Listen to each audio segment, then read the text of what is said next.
Amanti del mondo aerobico ed anaerobico, welcome back to the first episode of the Endurance Roundtable in English. I'm very happy to announce that today I'm here in the Endurance Roundtable with George Evans, a PhD researcher in durability. And unfortunately, the connection in the live before has fallen down, so now I'm redoing the roundtable starting from the middle. So unfortunately, we lost some good shots. Actually, we started talking about durability, what it is, what has been discovered, when it has been discovered, and the physiological basis of durability. I'm back.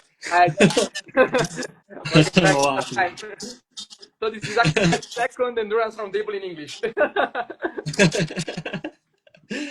Sorry, Yeah, but my yeah. I don't know what happened there. Sorry about that. Okay, so maybe we can catch up on what we talked about before, so we can do like Yeah, brief, if you want. So yeah, like yeah. 1 minute to say what is durability and the main factors of it.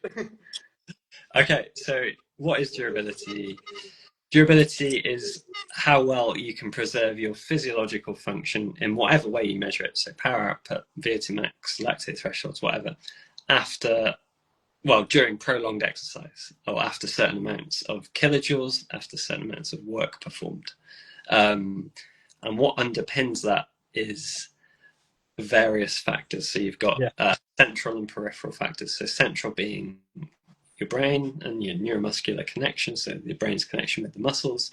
And then the efficiency in muscle contraction, the co-contraction of muscle during time.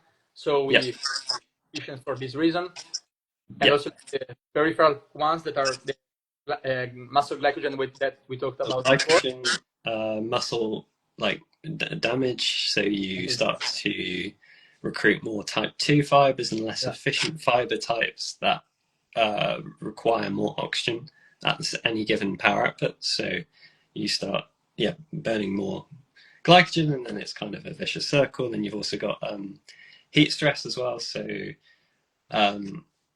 you'll pump more blood to the skin for cooling, so you've got less blood to pump to the working muscles. And then also because you're sweating, you'll be more dehydrated, less blood plasma volume, so again, less blood to pump to the working muscles. So it's kind of a vicious cycle. So that's why we decline, and that is what there are a lot of things to connect. It's like the presentation, the PPT, where a lot of points connect and you can try to find a solution at the end. So let's see. And actually, the first 3 points that we talked about was they were the ones introduced by Joyner and Coyle model 1991 that we talked about it before. That is presented the 3 main physiological markers of performance that are VO2 max, lactate threshold, and then efficiency or sacking economy, running economy. And for the first time, Joyner told us about the physiological decline of like cardiac function. So we know that there is a drift, cardiovascular drift in a like percentage of FTP or lactate threshold, say what we want.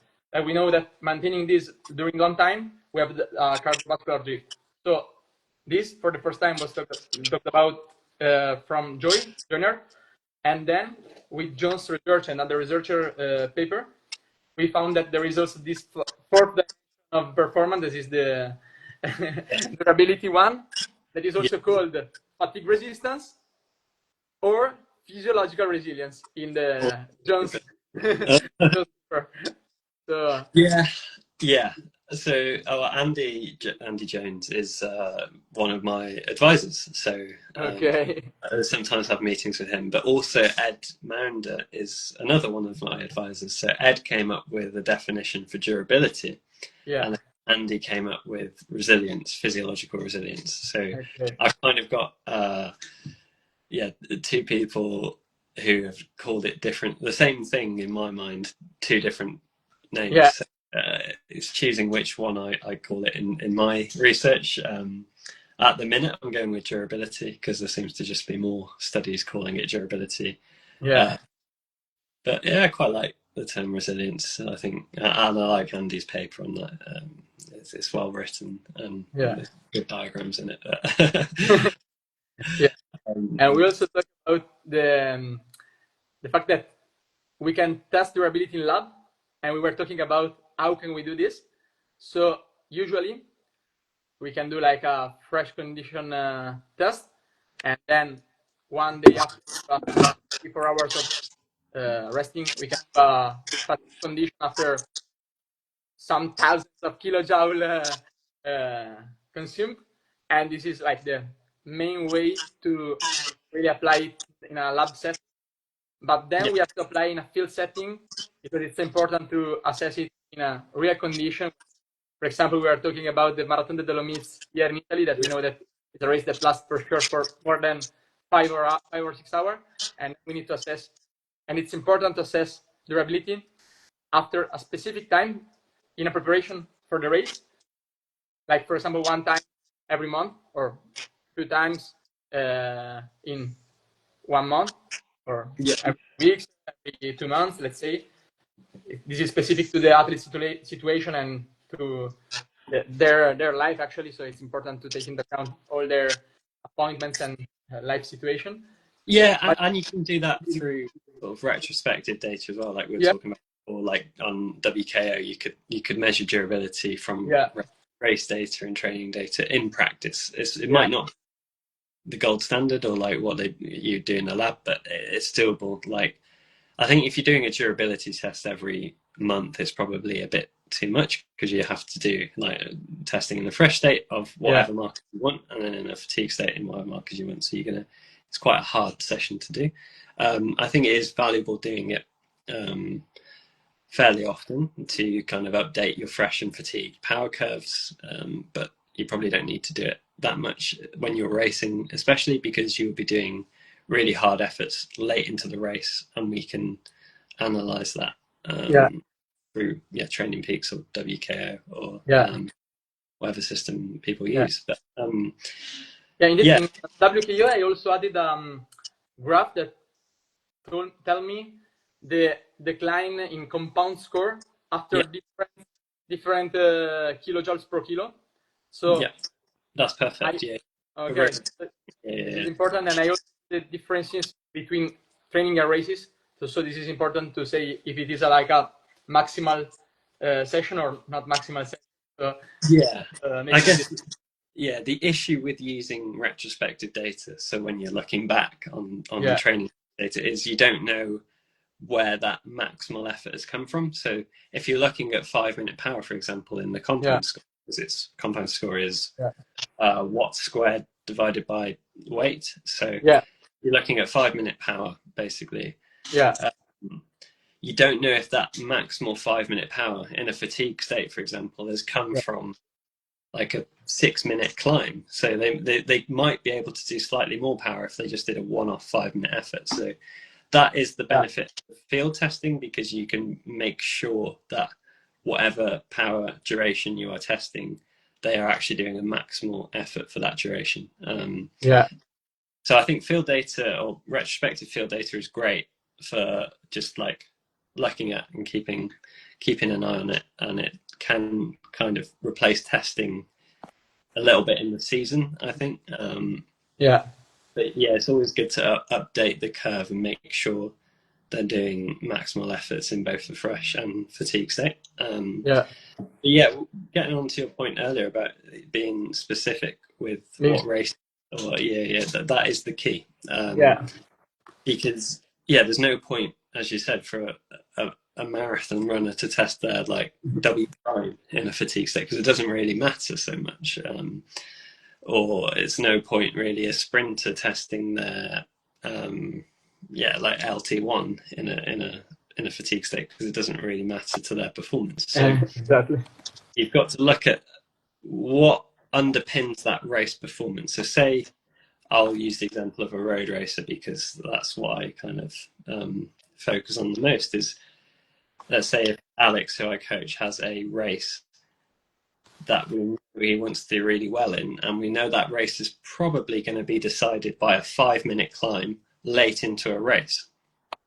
What we will do is we'll look back at similar races and see how much kilojoules he uses in a race like that, or how much TSS, how much whatever load you want to use, how much kilojoules does he need to accumulate to get to that point in the race.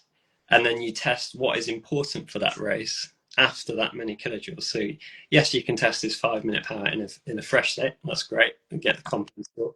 But also test it after the durations or after the amount of kilojoules that they're going to accumulate in this key race. But it's not just about kilojoules or whatever load you're measuring. It's also about intensity. So there are a lot of papers out there at the minute that show, there's actually a systematic review published like last week, I think, that shows that intensity seems to be one of the biggest drivers of fatigue. So it's not necessarily, you can't go, okay, everyone's going to have the same decline after 2 hours, or it depends what you do in those 2 hours as well. Yeah. So if you're doing really hard, like 110% critical power efforts for 2 hours, like on and off, you're going to decline more than if you just did 2 hours or or 20 kilojoules per kilogram of like zone 2. So be specific in a race situation as well. If you want to test your 5-minute power at the end of a race, you're going to have to do a really hard ride with lots of hard efforts and then test your 5-minute power. Yeah, for sure. Knowing that durability is the decline in every type of physiological marker that we have, also aerobic, you know that it has a decline after even 1 hour. So a little bit of decline, we have it. So we need to take this into account, and we can assess durability, even doing maximal effort. So we were talking about the Marathon de Dolomites, and maybe 30 minutes effort after 5 hours. It could be done in the months before the race at a submaximal fatigue. So knowing, for example, at RP7 and seeing how the power to heart rate ratio will change during months. And this is like an aspect of durability, and we can connect this. And this is connected also with the Joyner model that we were talking at the beginning of this live. So yeah, for sure. And in it, that the intensity has a big impact. We can also say that mixing, and we have a research paper about this, we can talk about this now, that mixing intensity and volume can have a big impact also in durability, or could have an impact on durability. So this is a question that we can say, and we can do it, because if that, I mean, every race is like a stochastic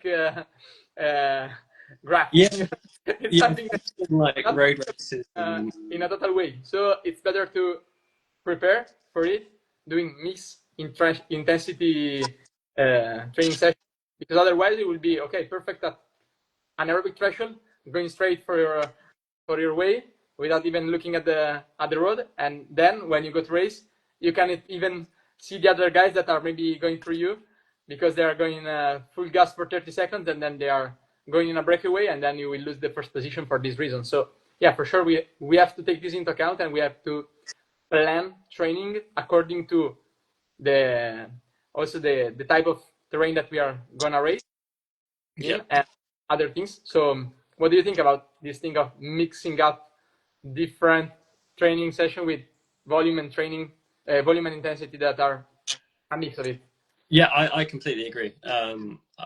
Okay. You've got to, if you're looking at road races, for example, as you say, the power, if you looked at the power during a road race, it's very stochastic.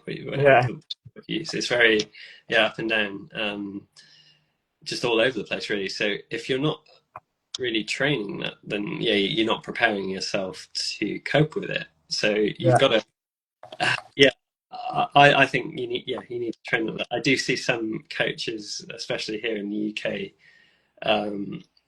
like banging on about sort of zone 2 training, or like in the winter, like make sure you stay below your zone 2. They're like so afraid of like going above their lactate threshold because they want a base of endurance, but the research really doesn't show that if you're going above lactate threshold, then you're going to like inhibit mitochondrial development or something like that.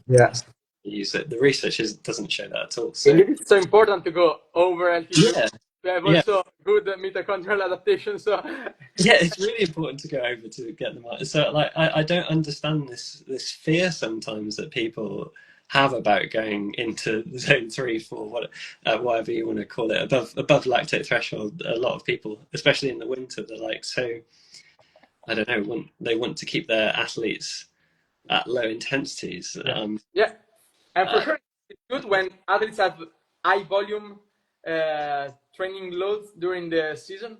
Maybe they have more than 30 hours average during the season. So it's, in this case, it's so important to maintain zone 2 and even zone 1 training, because otherwise the athlete will burn out in some.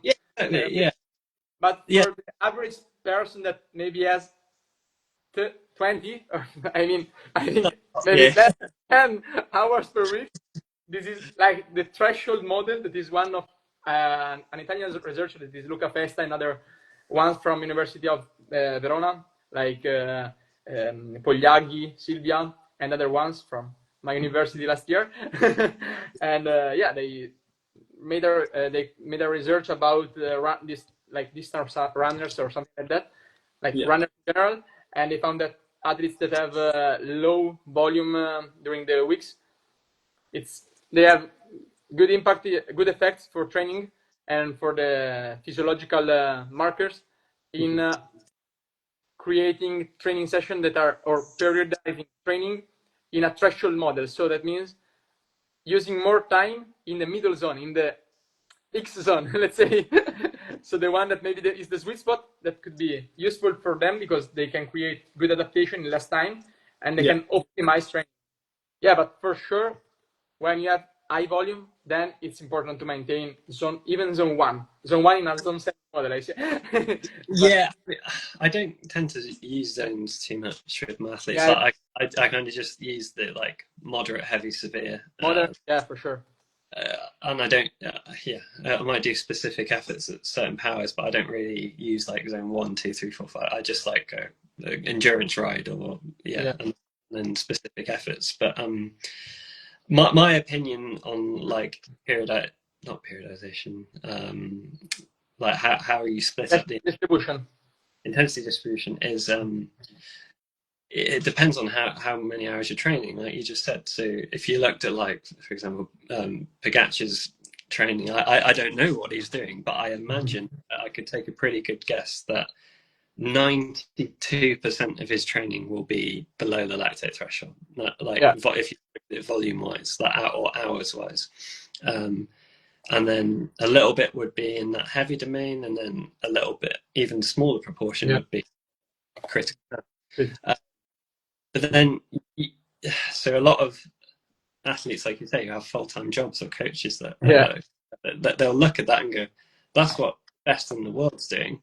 I need to apply that to my athletes who can only train 5 hours a week. If you apply that to someone who's only doing 5 hours a week, they're going to spend 90% of their training really easy. Are they going to improve?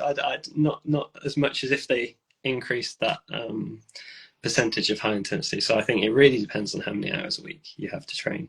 If you've got 30 hours a week to train, you can do loads of that low intensity. But I'm not a big fan of controlling intensity. So if someone's going out on a long endurance ride, I don't mind if they're going into the heavy domain climbs, or if they're spiking it, or if they're doing the sprints out of corners. I don't mind that. I quite like it because it's what you're going to do in a race. So for sure. And then before the connection stopped, we also talked about the effect of strength training in athletes that are maybe older than 30 years old or something like that. That we know that after it we have less bone density, and maybe more important for cyclists that have lower bone density in comparison with runners and other sports that have impact on the terrain. So we know that for sure something connected with durability is also the efficiency, and we know that maybe with strength training we can improve cycling efficiency. And one interpretation that I did is that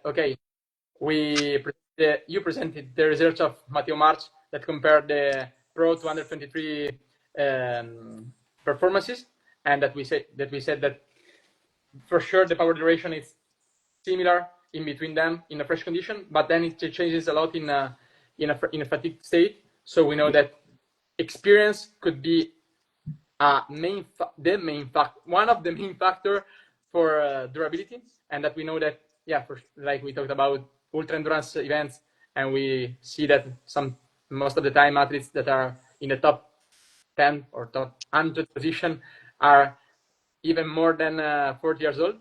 So it's important to 30 years old, yeah, for sure. And yeah, so maybe we can say, like, another interpretation of this is that the higher you get, the older you get, the more strength training you need to do to not to lose muscle and not to have early sarcopenia. That is important to maintain muscle, to have a good peripheral function, actually, because this is one of the main factors connected to durability. And then we can say that most of the time that you spend in the gym, most of the efficiency you can have, or at least the higher efficiency you can have compared if you are not doing anything in a gym. So this could be So the efficiency thing. So I know the data that I presented at Science and Cycling. It shows that gross efficiency.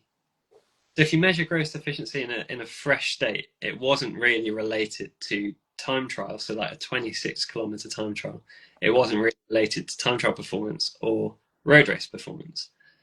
But if you measure gross efficiency in a fatigue state, so after 15 kilojoules per kilogram of moderate or interval training, it does correlate with time trial, even short time trial performance and longer road race performance. So my theory with this, this is kind of provisional data, so you don't want to make too many conclusions. But what I see in practice and in the lab is that people's maximal values, VO2 max, the power they are at, on the maximum power they can get to on a ramp test, their W prime. Yeah. Those are the first markers of performance to drop off. So they before lactate threshold, gross efficiency, and CP. Yeah. So my theory of why gross efficiency is important, or the durability of gross efficiency is important, is because if those top end markers are going down, so if your VO2 max is going down, and you want to keep cycling or running at the same pace, if you look at the Joyner model, it's VO2 max, submaximal threshold efficiency. So if your VO2 max is dropping, you need to rely more heavily on gross efficiency to keep that same speed. So that's my theory of why the durability of gross efficiency seems to be really important in even time trials and longer road races. Sure.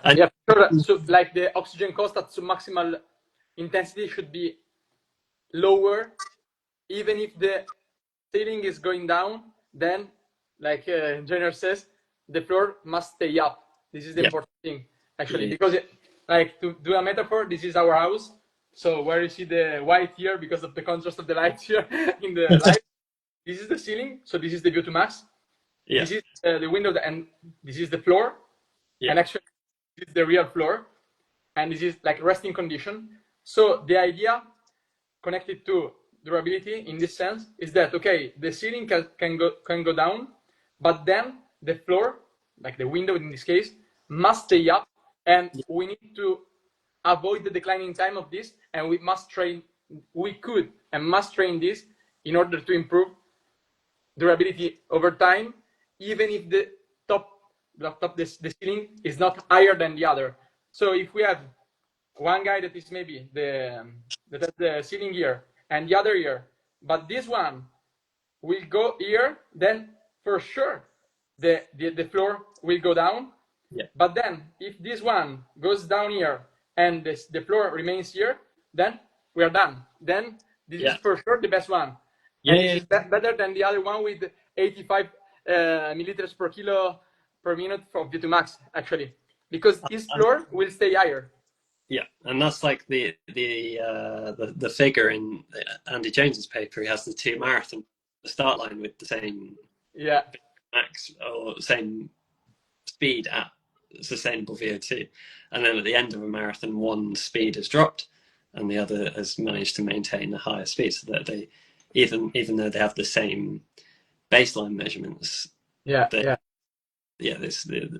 differences at the end of a marathon. And in your opinion,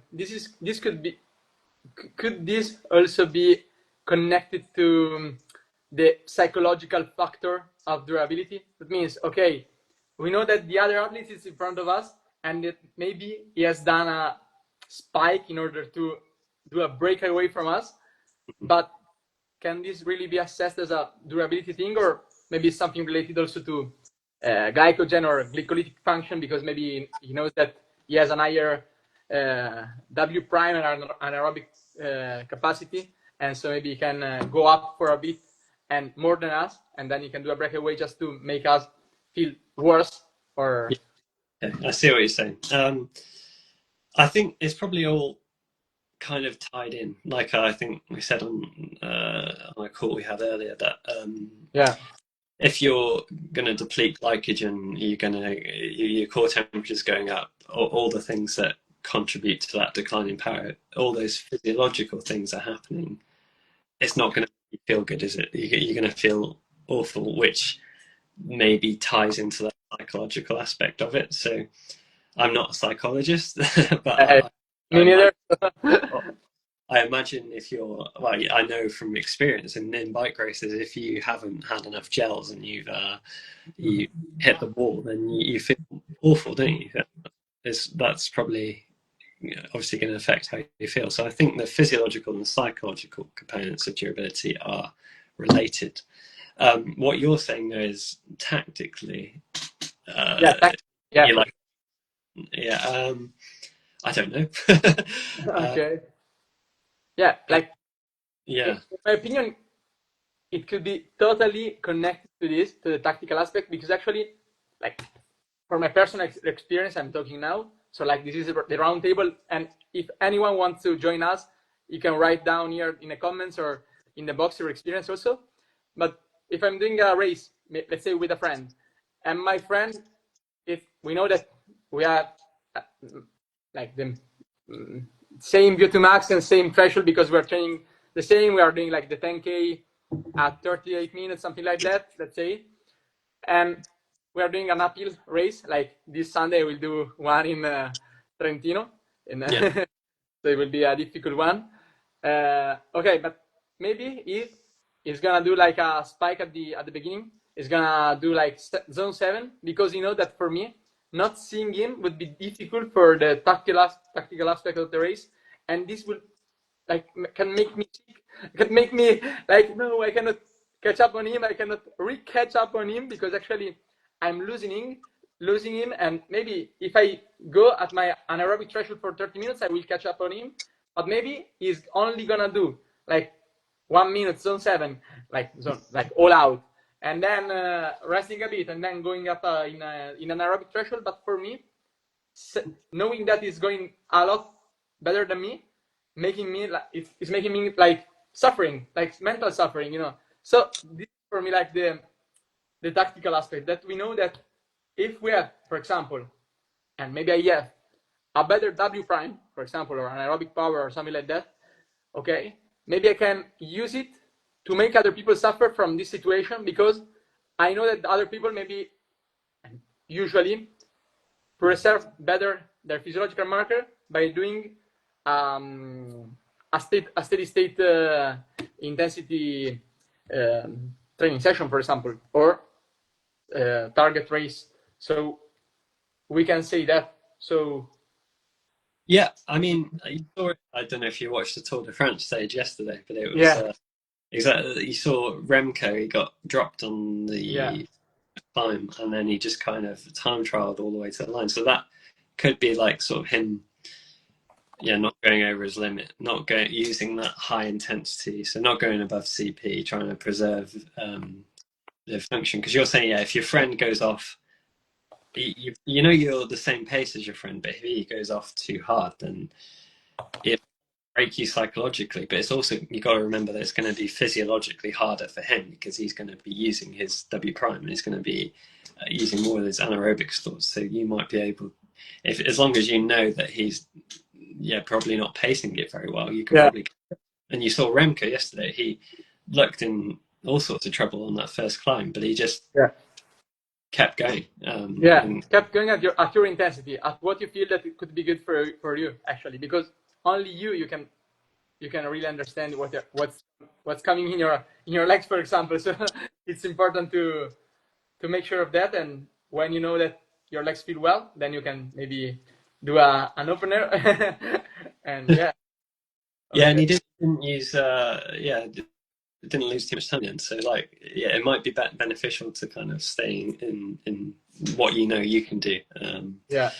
In road races though, it depends on the type of course, because if you get distance and there's a big group ahead, then you've had it. So you've got to, sometimes you have got to go above your threshold. You have no choice in that in road races often. So it really depends on the type of race, I think. Man, for sure. And last big question that we received yesterday from one of the guys here in the live. Thanks, Igor, for joining us. And also, ciao Francesco Trebbi. And thank you, Dan Bigam, for joining us before. He was joining us in the round table. Thank you. And ciao Javier. And ciao a tutti. And hello everyone, if someone in England is connecting now, or maybe in the future during the video podcast in Spotify. And the last question is a big one that is connected to mountain bike, and especially with the enduro racing.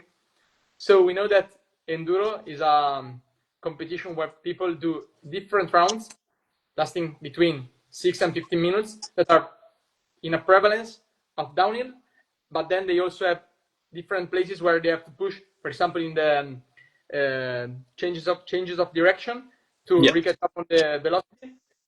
And then they also have a small parts during the rounds where they have to go uphill. But then it's not the only part of the race, because you can say, okay, 15-minute maximum, what it is. Like it's so short. So what does this in connection with durability? But then enduro, and ciao Silvia, that is another enduro passionate, a girl that I met for the first time in a course that I did with Stefano Nardelli and Simone Bisello in Milan about zone 2 training and fat max, and where we talked about the physiological basis of fat max and how can we train them. And so, thank you, Silvia, for joining us. And okay, the connection with enduro is that between rounds you need to push a bit. So you need to go at zone 1 or zone 2 maximum, because you need to preserve for the next round, but you need to transfer from one round to the other one, or to the other round, because like the descents section are in different places. So you need maybe to recatch from the start and then go to another place. And so this is so important to take into account, because you don't have only the physiological part that is maybe zone 1, zone 2, but you also have to have like high cognitive function during the races, because it's so important to be present during the race, because actually it's so high, the velocities are so high, so you need to be there. And then there is a lot of explosiveness, rapidity, change of direction, so you need to be sure that you are doing well during the race. It's like 50 minutes full gas, but then you have this time of transfer between one round and the other one that you're gonna ride. So how can you, in this case, advise someone to improve durability, George? And how can we improve durability in a way that is maybe specific for enduro, in your opinion, or in your experience? Okay, so from a physiology side, more about like the cognitive load side, but so it's like repeated maximal sprints, right? Or like uphill sections sometimes, or flat sections. There's going to be a lot of repeated high intensity over the course of 5, 6, 7 hours. So of course durability is going to be massively important, but it's also going to be specific, like what we were saying earlier. So if you test your durability for enduro, it's going to be a case of doing repeated sprints throughout. And that, in one of Andy Jones's latest papers, maybe how can we train physiological resilience or durability, is doing intensity in the face of fatigue. So he talks about doing these high intense efforts. So for enduro riders, that would be whatever you're doing in races. So like, I don't know, sprints, 10, 15, 20, 30-second sprints throughout the course of those 6 hours. So if you're training for it, you'd have to do repeated sprints over and over throughout a long ride, I think.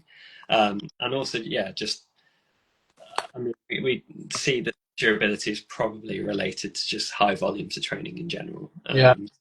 Lots of training, but it's going to be specific to that event. So if you're doing repeated sprints, you need to be training repeated sprints. And probably in that things as well, because it's that high intensity and there's a lot of force going, needing to apply through the pedals for those sprints. I think that's where that gym work come in handy as well, to strengthen your muscles. Improve like the fiber type composition. And see if you just increase your ceiling a bit with that gym work. Sure. Gym work for sure, it's so important for them. And actually, I think that in their case, it would be so interesting to add some days during the week, maybe 4 days separated from the race at least, like on Tuesday or Wednesday maximum. You can do a long duration day with every hour, like 6 hours, something like that. I don't know, because I've never trained a guy that do enduro, so it would be interesting to train one and to coach them to learn from their retrospective data, and then to improve their durability using physiology, But knowing that the performance model is something like that, I would add like a long duration day, but long with low intensity, because actually I want them to ride at zone 1, really zone, like in the lower part of the first domain, we can say like that instead of talking about zones, and then doing really high intensity training, like intensity parts, sprints, or even, but not only sprints, right? It could be something between CP and maximal, because actually when they are going downhill without pedaling, it's like only maintaining the posture. So it's like isometric contraction, co-contraction, and oscillation. So we could add also oscillatory training in the gym. Something that could be like in the angle specific for the joints.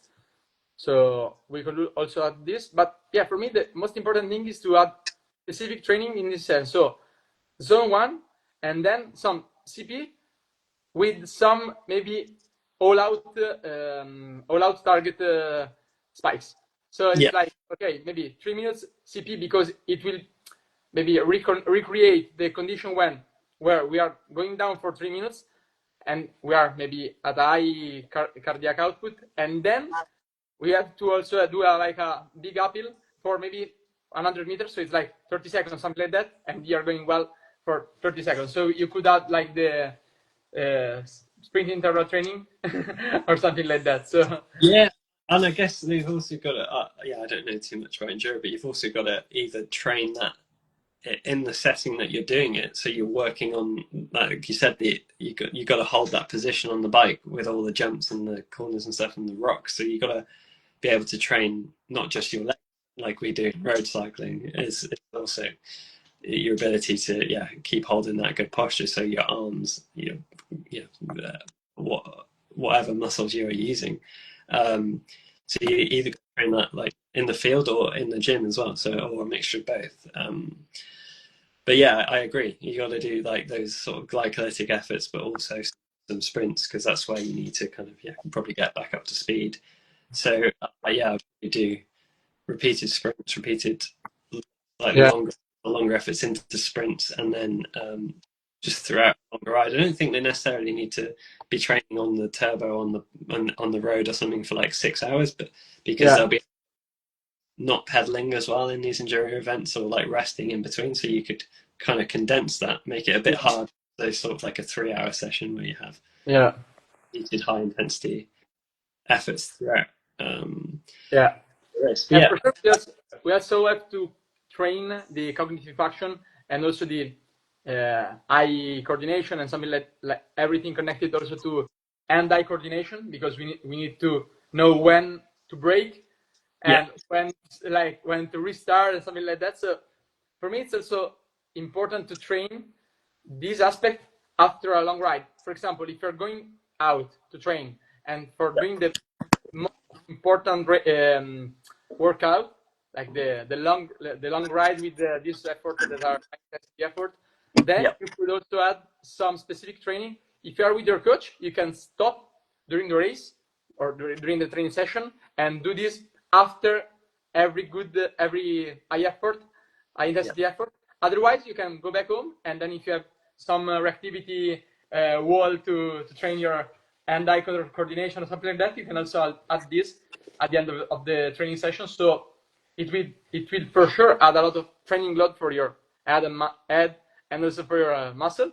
But then it would be interesting. So first, when you're going also just training, being specific and training in the environment that you are racing as well. So you will need to practice that, going downhill, doing those repeated sprints uphill or on the flats, and you'll want to do that at mountain bike centres or trails or whatever, to just you need to train it in the environment that you're racing as well. In terms of adaptation, it's not so important. That means, okay, if we want to work at a heart rate that it's connected to maybe CPE or second threshold, we can also do this in a road section, and we can maybe it would be better to do this in a road section to avoid maybe problems with the injuries during the week in preparation for. I'm not saying all the time train it in the environment, but you will need to sometimes. Obviously, otherwise you're going to lose that technique and the most. But if you want to do road sessions or like turbo work, you could just focusing on the physiology, as you said, just repeated sprints throughout a ride, and maybe some cognitive reaction tests like you're saying, in a fatigue state as well. I think probably more research needs to be done in that area. I haven't really. There's probably some, but I haven't.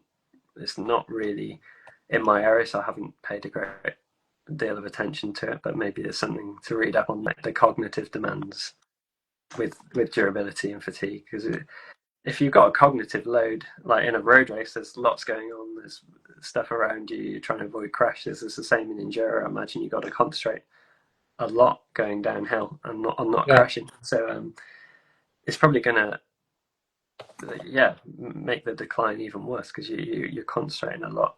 You're going to have mental fatigue as well as physical fatigue. So combination of both of those factors. But if we get improving durability, I think we've touched upon it. The point was that there's not a great amount of evidence. No one's really done many studies. As I said, we could do one.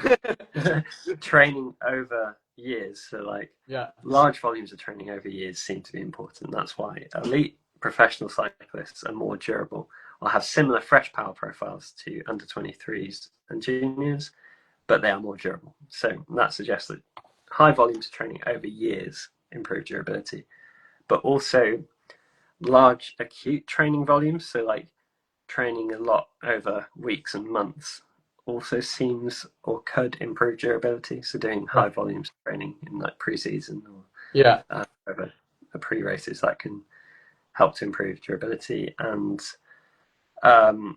just like really long sessions as well. So I think if you're in a training program, if you're never going really long, so if you're never really training to the durations or the amount of work that you're going to do in a race, that's probably not ideal. You probably want to be at least like once a week going long. So doing that 4, 5, 6 hour ride if you're a racer, triathlete or something like that. You need, I think, at least one session a week needs to be longer than must in this case we could say must be longer. Yeah. It's not an interpretation. This is a truth for sure. We need to try. We try to have this because actually sometimes it's not possible to have it if you're not professional and if you're short in time, if you have a family, if you have a work that takes you maybe 8 hours a day, it's not maybe perfect for you to do 6 hours after our work.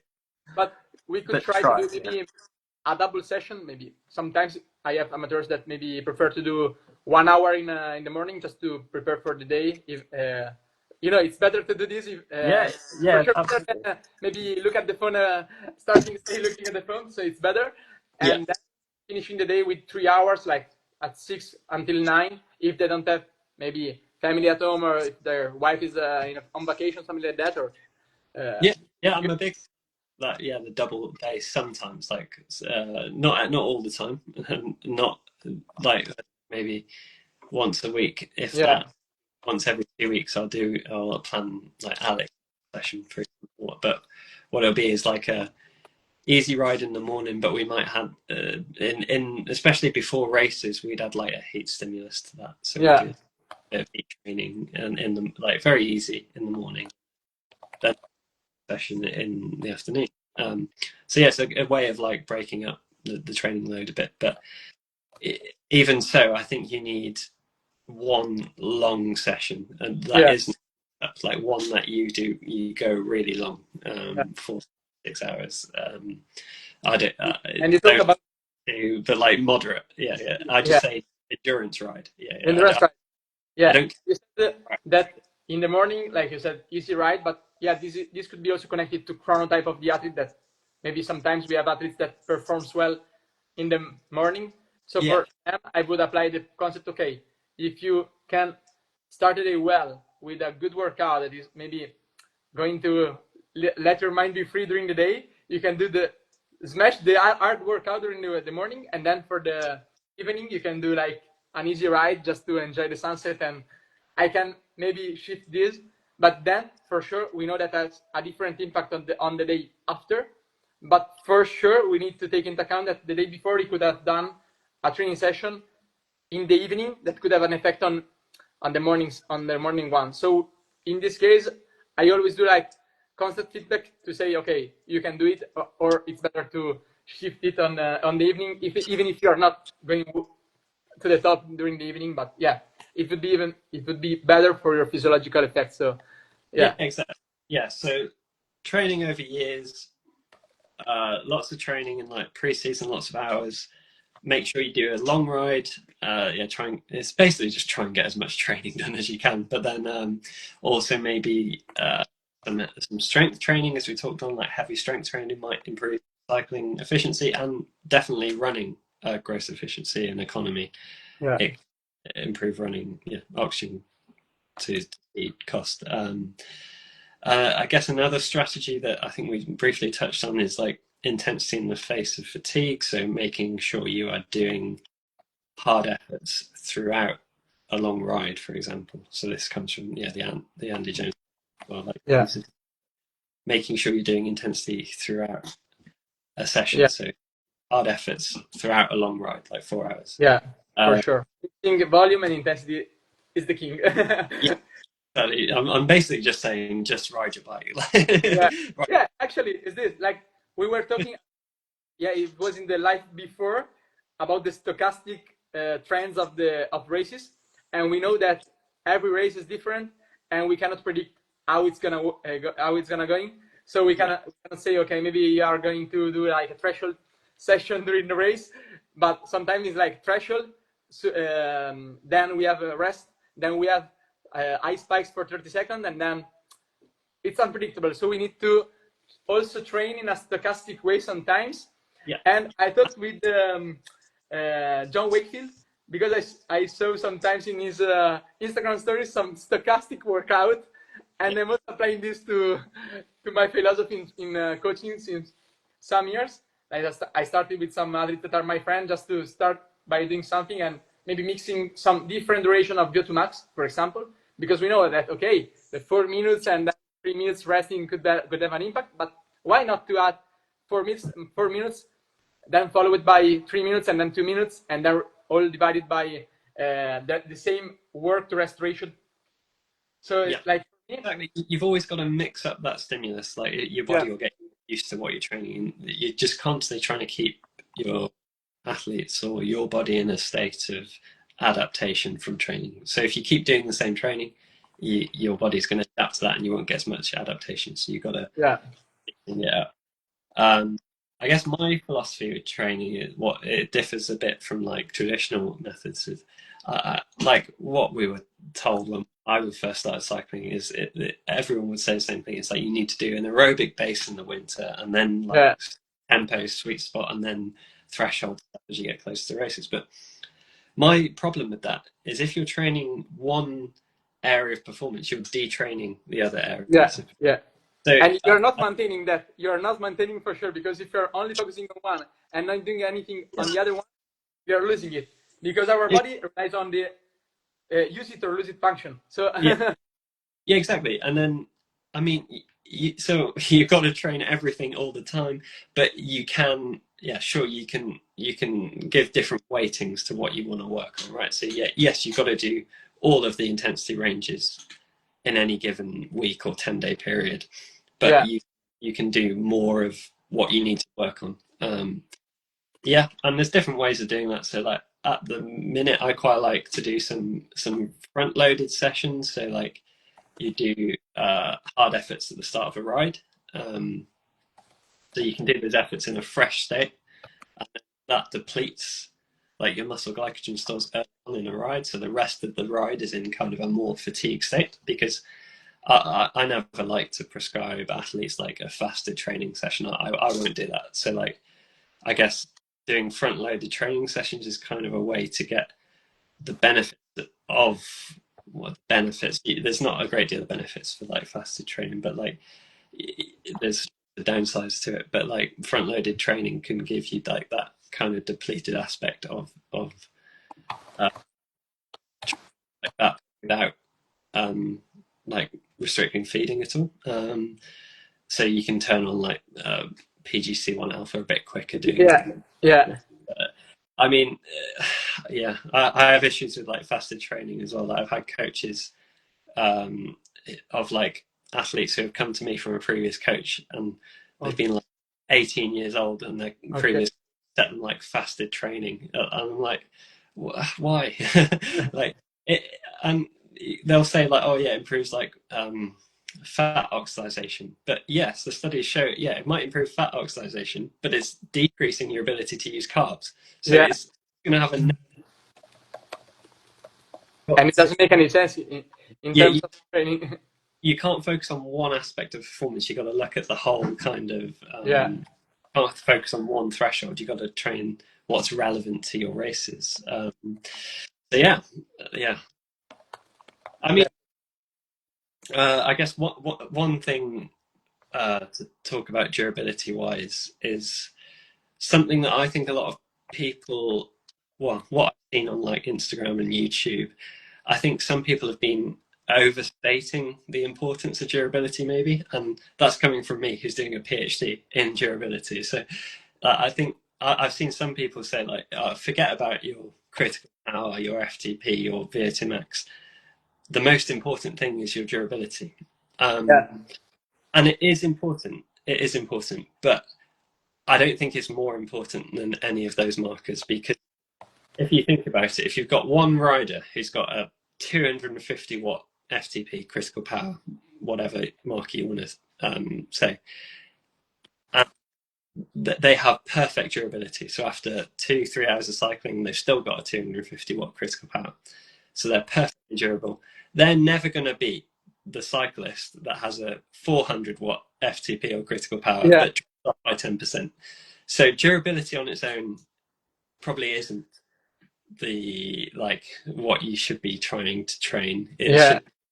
What you can do in a fatigue state is probably more important. For sure. your critical power, your absolute critical power, or your compound score, or whatever metric you want to measure, that measured in a fatigue state is probably going to be really important for road race performance. Not decline, but what you can in the fatigue state. For sure. And I totally agree with you. And actually, the thing that I want to finish this live with, it's like, okay, we don't have we are not magicians. We cannot do magic every day. We can try to connect different points, as like the PowerPoint that we were talking at the beginning of this live, that we have different points to train, different aspect of physiological marker that we need to train and to improve in a physiological, psychological way. So we need to focus for sure on weakness sometimes, on strength sometimes, but we need to work on every part of the power duration curve, because this is so important to maintain all the capacities, because our body, we need to rely on principles, not on like methods. And actually we know that, okay, the method of using both volume and intensity in the same training session is a method. Okay, we can use it as a method to improve training in a way. But the basic principle behind this is that use it or lose it function of our body. So our body has some capacity that can do, and that if it don't do this every day or one day in a week, for example, like talking about strength adaptation, we know that we lose it in 2 weeks, or just after the 10th day, then we are losing strength, and then we are starting from a baseline point, even if we have improved. So maintain what you're doing, trying to do your best every week, and try to add and maybe change percentages of the different capacity that you want to train, but maintain every part of the power duration curve, starting from the force and up to the high velocity training. So, and even if you have a problem with your tendons, for example, you need to train isometrics. So no movement, no contraction actually, or same length of the muscle, but good contraction. But also work it backwards, right? So if you look at what races you're doing, don't so you say like train all aspects of the power duration curve, and yes, you need to, but also there are going to be some aspects of that power duration curve that are more important to your race. So you've got to give them more of your time, and also test them in a fresh and a fatigue state. If your races have you accumulating certain amounts of work, test them after that amount of work, not just in a fresh state. So good. Thank you so much, George, for this ability and everything connected to this. I was very glad to invite you, and very glad that you are here with me and that you participated in the live. Thank you. We'll have to do it again in Italy. Yeah, for sure, we can redo it. I'll get Duolingo so I can try and do it in Italian. And and I want to greet Tiziano and Simone Petilli, a professional rider from Italy that is here that joined us during the live. Thank you, Simone. And thank you, everyone. Ciao, Rantastiz, in one of my friends from the Lago Running Club, the team that I have here with my friend in Lake Garda. And I hope that we answered the question that we received, like the one from Enduro. But if you have any question, you can write us in the comments, or maybe for sure in the DMs and then we will reply there. And I remember you that if you didn't hear the podcast, then you can also have a summary in the 10 key points that I will publish tomorrow. So these are the main aspects that we talked about during the podcast, during this live.